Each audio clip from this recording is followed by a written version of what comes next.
Maison Collard's management believed the problem was product quality decline. The actual problem was that the brand's champion segment, its highest value customers, had contracted by 22% over 3 years. Same company, same revenue reports, completely different diagnosis, and that distinction captures the core problem in demand analysis. Management teams usually operate from aggregate metrics that hide structural change underneath: total revenue, average transaction value, blended retention, net promoter score. All useful, none sufficient. Because aggregate metrics compress very different customer behaviors into one number. A brand can show stable revenue while its best customers quietly disappear underneath. So every serious demand diagnosis begins by replacing the aggregate picture with a behavioral one. Two frameworks are foundational here: RFM analysis and cohort retention analysis. RFM tells you where customers are today. Cohort analysis tells you whether the brand is getting better or worse at building durable relationships over time. Together, they create a map of where demand comes from, how stable it is, and where it is heading. Let us start with RFM. RFM stands for recency, frequency, and monetary value. The framework originated in direct marketing in the 1970s. It became widely adopted across consulting and retail analytics because it captures the three behavioral variables most predictive of future revenue using transaction data alone. And importantly, the three dimensions are not equally important.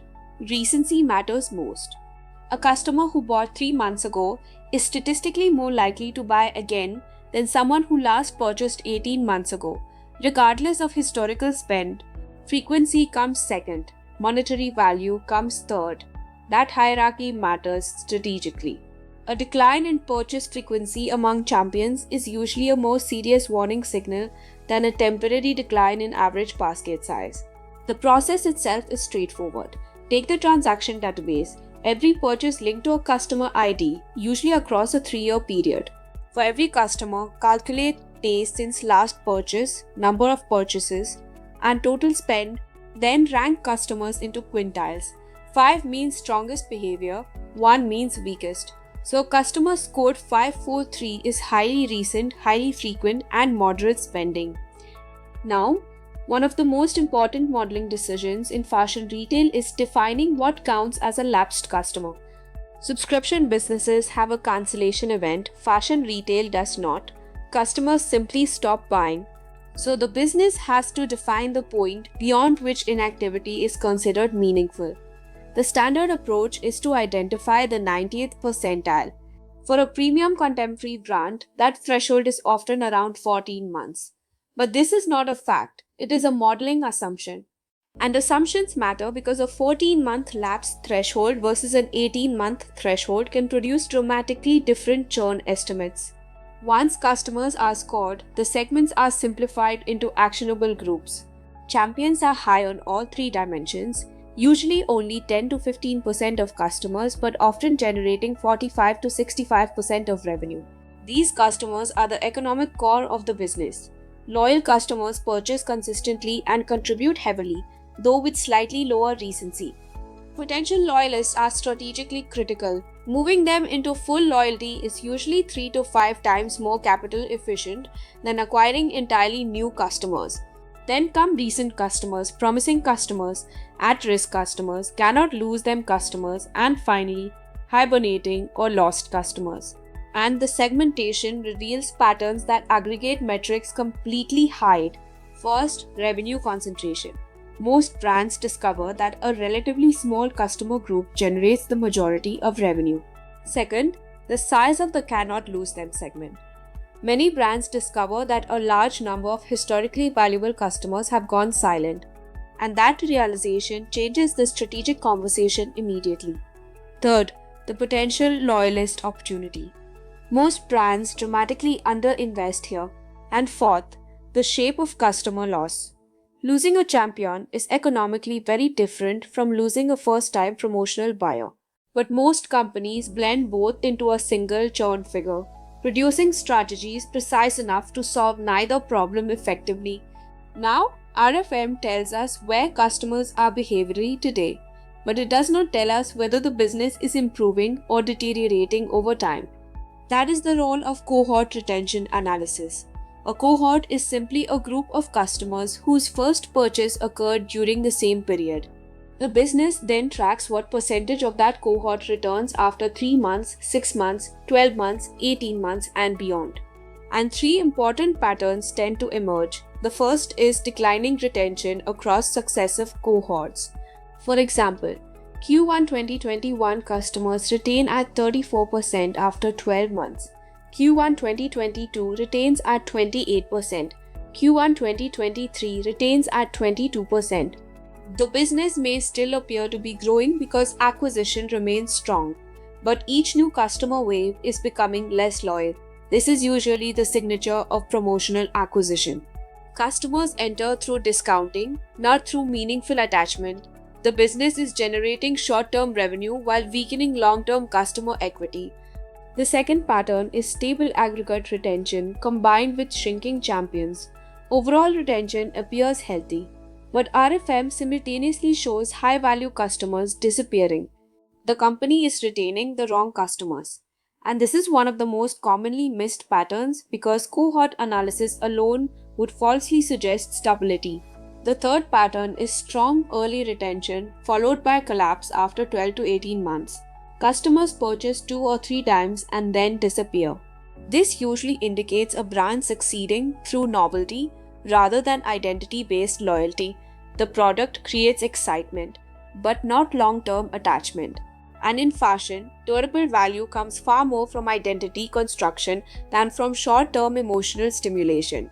Now, once the behavioral structure is visible, the next step is translating behavior into financial value. Two metrics matter most: CLV and NRR. Customer Lifetime Value (CLV). CLV estimates the present value of future customer profit. The simplified formula takes average order value multiplied by purchase frequency multiplied by gross margin, then adjusts for churn and cost of capital.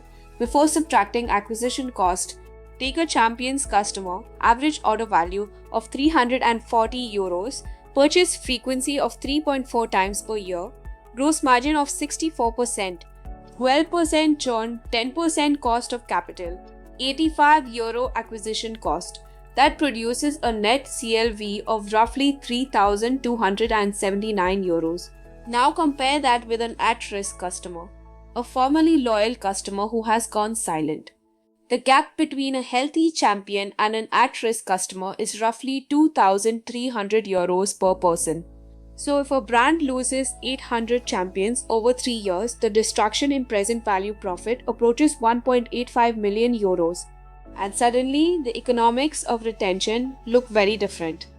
A €32,000 reactivation campaign no longer appears to be a marketing expense, it becomes a capital allocation decision.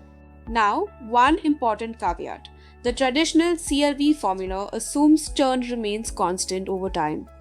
In reality, fashion customers churn much faster in the first year, which is why more advanced firms use the BG/NBD model developed by Fader and Hardy at Wharton. It estimates each customer's individual probability of repeat purchase and dropout separately. That produces much more accurate customer-level forecasting. The simple CLV formula is strategically useful. BG/NBD is operationally superior. Now, alongside CLV sits net revenue retention. NRR measures how much revenue from existing customers survives into the next period before any new customers are acquired. If existing customers generated €140 million last year, but contraction and churn reduced that value significantly, the business may end with an NRR of 80%. That means the company lost 20% of its existing customer revenue base. A business growing 5% overall while NRR sits at 80% is effectively running in place. In fashion, NRR above 100% is rare. 90 to 100% is healthy. 80 to 90% is a warning zone. Below 80% usually indicates structural erosion. Now, everything we have discussed so far explains what customers are doing, but not why. Why did the customer buy Zara instead of and other stories? Why 3 items instead of 1? This is where behavioral frameworks become essential. The first is jobs to be done. Clayton Christensen's central insight was simple. Consumers do not buy products, they hire them to do a job. The job is the progress the consumer is trying to make.